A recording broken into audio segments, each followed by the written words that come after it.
started innocently enough. Ava transferred to our school about 2 months ago, right in the middle of the semester. She was quiet, kept to herself, and didn't really stand out until she did.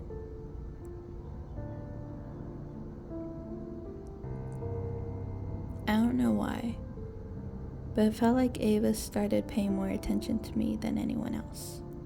At first I brushed it off as nothing. I mean, I was a pretty average student, not the kind of person that attracted attention. But then little things started happening. I noticed she had the same backpack as me. Not a big deal, right? Plenty of people shop at the same stores. But then in chemistry class, she got the same binder and pens. Exactly the same. It was weird, but not alarming. I mean, maybe she liked my style. A week later, she joined the same clubs I was in. First, the art history club. That was weird because she didn't strike me as the artist type. Then the creative writing club. I thought it was strange. She kept signing up for the same things as me, but I told myself it was just a coincidence. But then things got worse. I started noticing her clothes. She wore outfits exactly like mine on the same days. If I wore my old band tee and ripped jeans, she'd been in the nearly identical outfit the next day. At first it was small things, same hoodie, same sneakers. But then it became eerily specific, the same necklace I've gotten from the local shop. The same hairpins I'd been wearing for weeks. It was like she was studying me, mirroring every single thing I did. I told my best friend Claire about it, but she just laughed and said I should be flattered. She probably just inspired by you, Claire had said, but deep down I knew something was off. This wasn't inspiration, this was something else.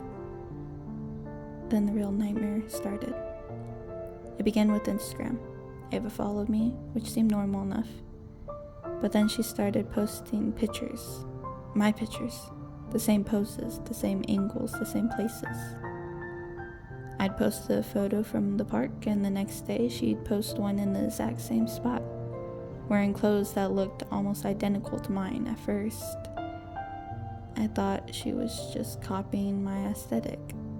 But then I noticed the captions. They were always eerily similar to mine. Sometimes she'd only change a single word, but it was enough to feel like a twisted version of what I'd originally posted. I confronted her at school one day, trying to sound casual, even though I was freaking out inside. Hey Ava, it's kind of weird how we keep wearing the same things and posting similar pics, huh? She just smiled, but it wasn't a friendly smile. It was the kind of smile that makes your skin crawl. I guess we have the same taste, she said, her voice flat. But there was something behind her eyes, something dark. Things escalated quickly after that. A few days later, I woke up in the middle of the night to a notification on my phone. It was from Ava. But she hadn't messaged me, she tagged me in the photo. My heart dropped into my stomach. It was a picture of me, sleeping in bed that very night. The blankets were exactly how I had them wrapped around me, the glow from my lamp casting the shadow on the wall. My first thought was someone was playing a sick joke, then I saw the caption. I think I'm finally ready to be you. I jumped out of bed, heart pounding, and checked every lock in the house. How had she gotten this picture? How was she in my room without me knowing? I wanted to scream, but I was too terrified. My phone buzzed again, another tag. This time it was a video. My breath caught in my throat as I watched. It was a video. In the video, the camera was facing my bedroom door. It was opening. Slowly, the door creaked, and then I saw a figure enter. Ava.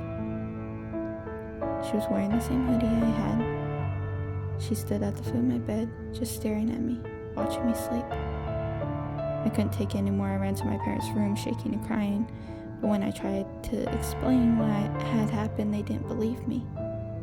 They thought I was having a nightmare. The video was gone when I tried to show them. The next day at school, Ava didn't look at me. But I knew what I'd seen. I knew it wasn't over. I started sleeping with the door locked, but it didn't make me feel any safer, because if Ava could get into my room without me noticing, what else could she do?